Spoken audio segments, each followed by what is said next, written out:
We are really lucky to have our next speaker.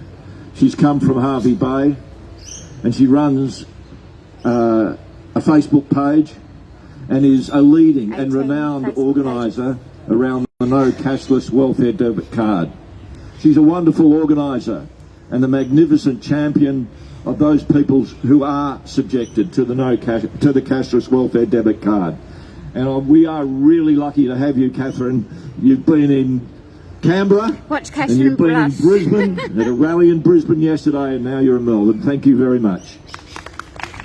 Thank you very much, Don, and welcome to everybody here. I'm glad to be here.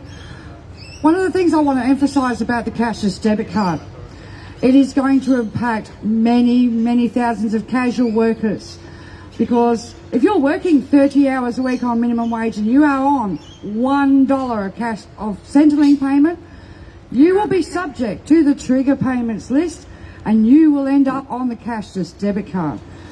So I just want to really stress that for people who think I've got a job, it won't affect me, because it really, really will. It already is impacting so many people across the country, 12,000 people, and then as of yesterday, we see the Northern Territory will start their rollout of another 25,000 people. And also yesterday, for the first time ever, the old age pensioners in the Cape York are now going to be forced onto this cashless debit card. Right? That is a foothold situation. All the other regions are saying now that the old age pensioners can volunteer for the card, as if you're going to volunteer for this kind of oppression.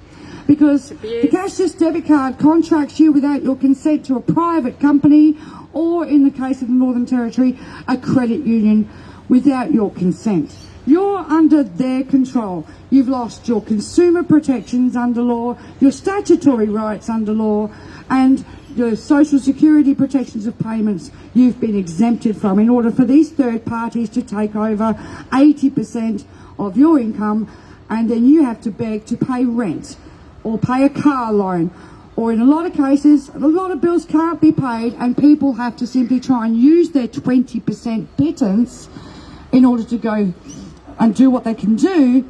But we've had lots of families rendered homeless, breach notices, and now we've got situation in the regions with housing crisis that landlords don't want to rent to people on the Indu cashless debit card because they don't want their mortgages to be delayed and paid rent, right?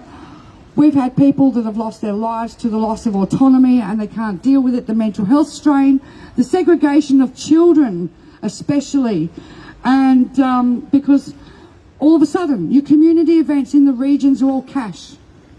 Your kids can't partake and get a face paint or go on a ride or get a bottle of water, okay? Sports day at Ceduna 3 weeks ago.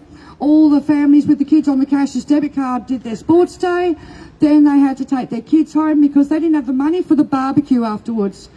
And I had a parent that's like, what do you do with a 5-year-old that's screaming, being dragged across the lawn because they want a fruit cup, but they can't have one because mum and dad are on the cashless debit card and they're excluded.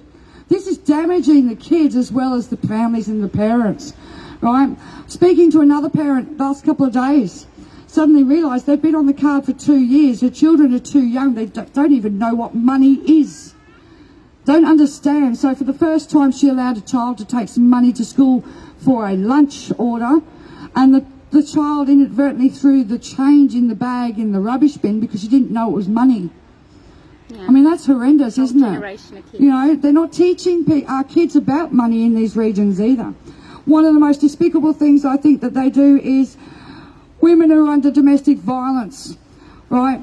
They're stuck in refuges around the country. They're shipped to card regions like Ceduna and Bundaberg. Or if you're in Brisbane, DV Connect ships families up to Bundaberg to go on the cashless debit card. More abuse, more financial control from people that are already traumatised and come out of situations, right? But once you're on that card, you try getting out of domestic violence situation, because you can't just check into a motel and pay for it. They're on the banned list. You can't get away. You can't access the cash. Right, we've got some horrific stories over the last 6 years that I've been dealing with this. and I've brought a lot of information down for people to look at. I thoroughly urge people to learn up about everything, because this is the privatisation of social security payments. Yep. Right, not only to a company like Indu, who at the moment control 12,000 people, but over the course of the next couple of years, they're racing to get the big four banks signed up, so they will be taking over your income. And if you're receiving family tax payments, disability support pension, carers pensions, anything like that, and you're still receiving $1 of social security payments, that's it. You'll go on the card, then your bank can take control. We need to fight this and keep fighting it. Australians are not slaves to the corporates and should not be sold off as such. $255 million in the last 5 years has been pumped into Indu alone. How much are the banks going to make off of the poverty that they're putting these people into?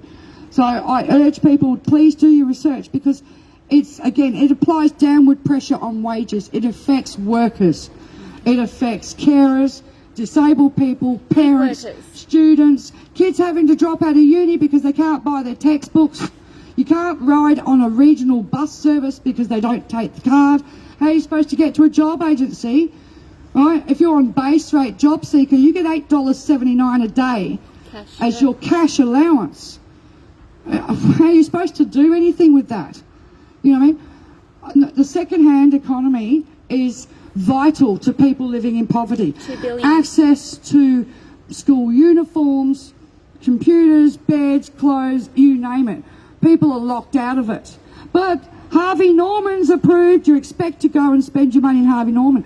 You get 1,000 stuck on that card, and you need to buy something second-hand that's going to save you a fortune. They'll turn around and say, go to Harvey Norman or go and sign up for Afterpay, and you can make the repayments through Afterpay using your card. Rather than let people have their money to go and buy the bargain down the street and save half price. Do you know what I mean? It's cruel. Most of the women I know that are on this card are medicated.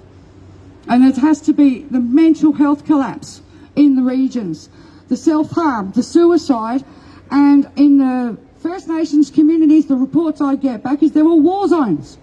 The crime's through the roof, and they are war zones. This is not right. This is the destruction of every safety net, and it impacts us all. And our old age pensioners have to realise, they're not going on it tomorrow, but it's coming.